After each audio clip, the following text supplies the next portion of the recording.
আলম হাসান আবারও নতুন বিয়ে করায় আলম হাসানের জন্য লাইভের মাধ্যমে এসে কাঁদতে কাঁদতে অজ্ঞান হয়ে গেল শর্মিলা।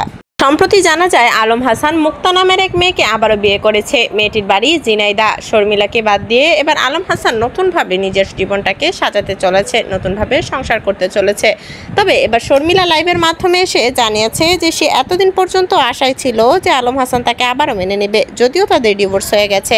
শর্মিলা জানিয়েছে একটা কাগজ কলম কখনোই একটা মানুষের মনকে আলাদা করতে পারে না। সেক্ষেত্রে শর্মিলা এতদিন পর্যন্ত আশায় ছিল যে আলম হাসান শর্মিলাকে আবারও গ্রহণ করবে, কিন্তু এবার আলম হাসান সবকিছুর ঊর্ধ্বে গিয়ে আবার বিবাহ বন্ধনে আবদ্ধ হয়ে নতুন বউ ঘরে তুলেছে। শর্মিলা তার নতুন বউকে বুড়ি বলেও আখ্যায়িত করেছে এবং প্রায় অনেক কথা বলেছে আলম হাসানের নতুন বউকে।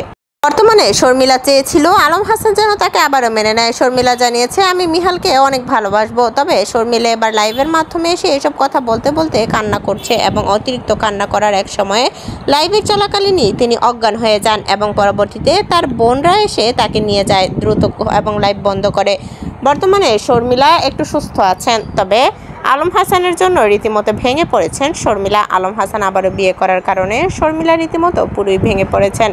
অনেকেই বলছে যে আলম হাসানের সাথে শর্মিলার জুটিটাই খুব ভালো মানায়, তবে আলম হাসান দেখা যায় যে কোনো দিক থেকেই শর্মিলাকে আর মেনে নিতে রাজি না। তবে আলম হাসান জানিয়েছে শর্মিলা যদি সতীনের ঘর করতে চায় তাহলে অবশ্যই আমি তাকে মেনে নিব। তবে এটা নিয়ে এখনও কিছু বলেনি শর্মিলা। হয়তোবা শর্মিলা আলম হাসানের ঘরে আবারও ফিরে আসবে।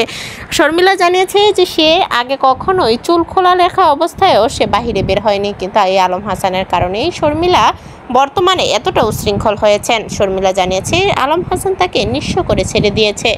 বর্তমানে শর্মিলার এই ধরনের উশৃঙ্খল আচরণ এবং শর্মিলার বর্তমানে যে উশৃঙ্খল কথাবার্তা ধরন লাইভের মাধ্যমে এসে এগুলো দেখে অনেক দর্শকরাই শর্মিলাকে হেয় করছে এবং অনেকেই তাকে বাজে মন্তব্য করছে। তবে আলম হাসান শারীরিক মোতাবেক এবং শরীয়ত মোতাবেক তিনি বিয়ে করেছেন।